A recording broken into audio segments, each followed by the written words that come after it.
புதுச்சேரியில் தனியார் வங்கி பெயரில் போலி லிங்க் அனுப்பி 4 பேரிடம் 80,000 ரூபாய் மோசடி செய்த கும்பலை சைபர் கிரைம் போலீசார் தேடி வருகின்றனர். இது பற்றிய கூடுதல் தகவல்களை செய்தியாளர் அக்பர் அலி வழங்கிட கேட்கலாம். அக்பர் அலி வணக்கம். இந்த மோசடி சம்பவமானது எத்தனை பேரிடம் நடைபெற்றது? தற்போது சைபர் கிரைம் போலீசார் மேற்கொண்டு வரும் விசாரணை தொடர்பான தகவல்கள் என்னென்ன?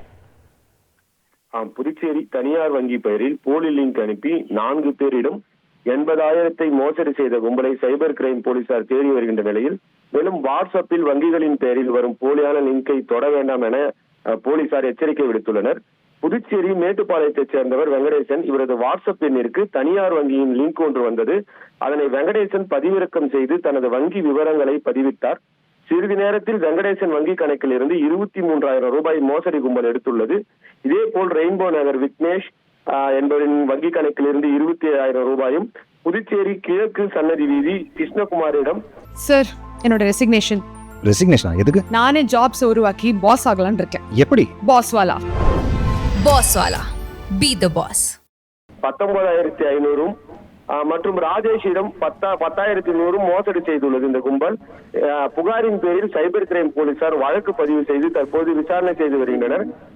மேலும் மோசடி சம்பந்தமாக சைபர் கிரைம் இன்ஸ்பெக்டர் தியாகராஜன் கூறுகையில், வாட்ஸ்அப் குழுக்களில் தற்போது SBI, ICICI, அக்சைஸ், HDFC போன்ற வங்கிகளின் பெயர்களில் தங்களின் வங்கி கணக்கு சஸ்பெண்ட் செய்ய உள்ளதாகவும் குறுஞ்செய்தி மற்றும் அதனுடன் ஆப் லிங்க் வந்துள்ளது.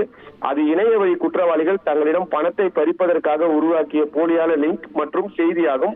இதை யாரும் நம்ப வேண்டாம். அந்த லிங்கை கிளிக் செய்ய வேண்டாம். அப்படி நீங்கள் கிளிக் செய்தால் உங்களுடைய மொபைல் போனை ஹேக் செய்து உங்கள் வங்கி கணக்கில் உங்கள் பணத்தை இழக்க நேரிடும் என்றும், மேலும் பண பரிவர்த்தனை, வங்கி கணக்கு போன்றவற்றில் சந்தேகம் இருந்தால் சம்பந்தப்பட்ட வங்கிகளுக்கு நேரில் சென்று சந்தேகங்களை தீர்த்துக் கொள்ளுமாறு சைபர் கிரைம் இன்ஸ்பெக்டர் தியாகராஜன் தெரிவித்துள்ளார்.